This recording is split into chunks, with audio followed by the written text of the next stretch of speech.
This is the paper ballot from the 2018 midterm election in Broward County, Florida. There's a huge design flaw. Can you locate the Senate race? It's tucked all the way down here under the instructions. Around 26,000 people who voted in Broward County skipped the Senate section but still voted for governor. That's 3.7%, radically higher than the normal amount, which is almost zero. And it's actually just one example of poor ballot design that's plaguing our elections. There are a lot of problems with elections, like accusations of fraud, different state standards, and machine error. But one problem that doesn't get mentioned often is ballot design. A University of Chicago study from 2005 said that between 1994 and 2004, nearly 9 million votes in presidential elections were cast, but never tallied because they were marked incorrectly or blank. Good ballot design can solve these problems, and a bad ballot design could have cost a senator his seat, like in Florida. One state that has problems with bad ballot design is Colorado. Colorado is one of 3 states that automatically mails paper ballots to every registered voter, so small changes can mean big money. Best practice ballot design says that ballots should be printed in a minimum of size 12 font. But that would mean that Colorado would have to have a 2-page ballot and would have to spend another $90,000 just on paper.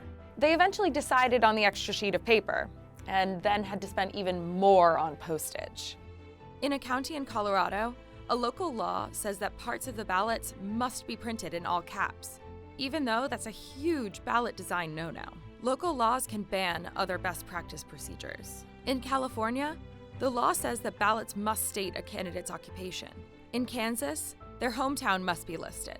In New York, a candidate's name must have the image of a closed fist with the index finger extended, pointing to the party.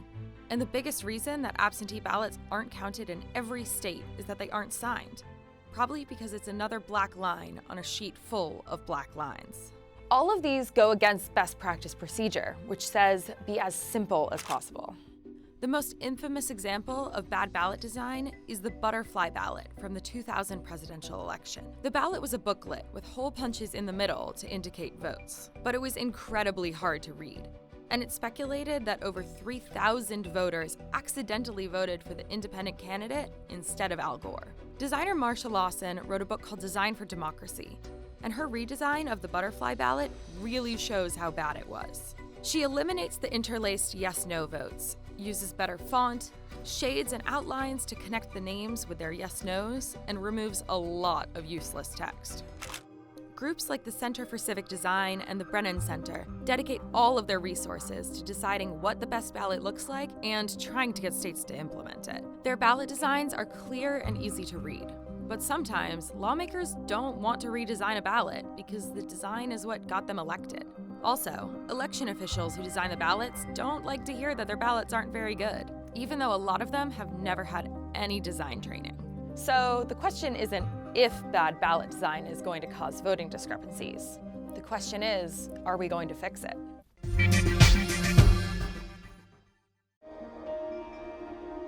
Hey guys, thank you so much for watching. If you liked what you saw, please like, comment, subscribe. We're making a lot of fun stuff here at Cheddar, and we hope you keep watching.